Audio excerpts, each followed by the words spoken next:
Welcome to The Explainer. A decade ago, a brand new degree was launched with a huge promise to completely transform the nursing profession. It's called the Doctor of Nursing Practice, or DNP. But has it actually lived up to all that hype? Today, we're diving into a critical 10-year checkup to see if this big idea is really changing healthcare. All right, so here's how we're going to break this down. First, we'll look at the big idea behind the DNP. Then, we'll get into the main critique of how it's structured.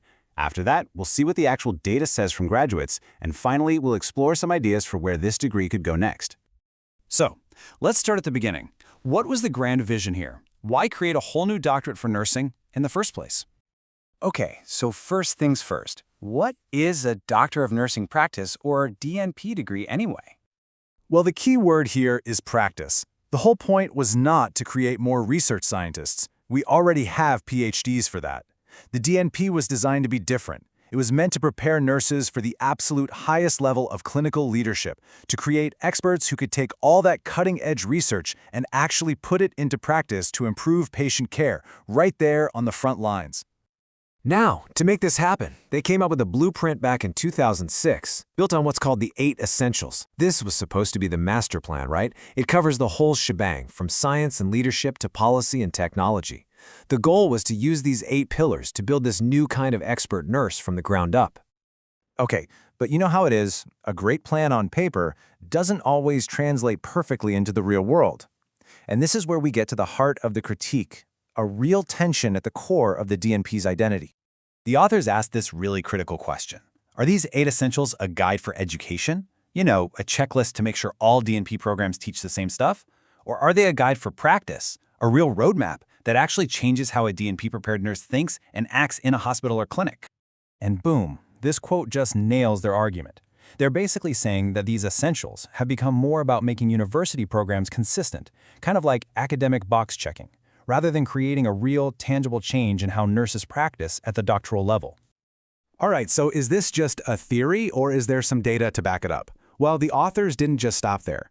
They actually went and looked at a national survey of DNP graduates to see what was really happening after they got the degree. And at first glance, look at this. Things look fantastic. US DNP grads, if they use these essentials in their work, and a massive 95% say, yep, absolutely. So, problem solved, right? Well, not so fast. This is where the researchers got really clever. They pushed deeper with a much more telling question. Okay, so you feel like you're using the essentials, but have your actual day-to-day professional activities changed compared to before you earned your DNP? And the answers were kind of surprising. In some of the key areas where you'd expect a DNP to make the biggest splash, the needle just wasn't moving.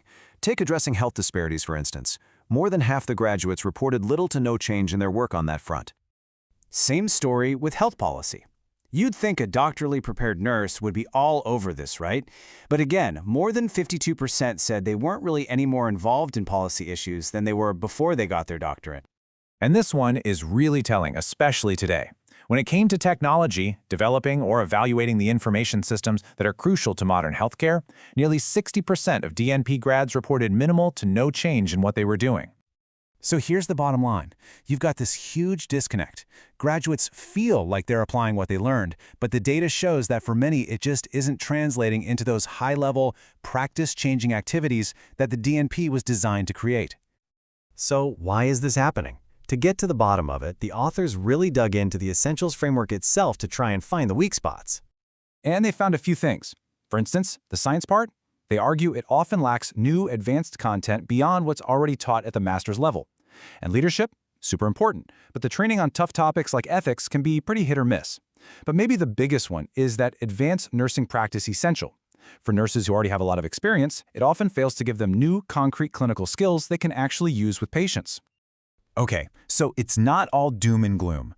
The authors don't just point out problems, they actually offer a vision for the future, a path forward to make the value of the DNP crystal clear. They suggest focusing DNP education on 3 really distinct, high-impact roles. First, the true clinical expert, a practitioner with demonstrably new skills in areas like technology or behavioral health. Second, the systems-level clinical executive, someone who can drive quality and safety improvements across an entire organization.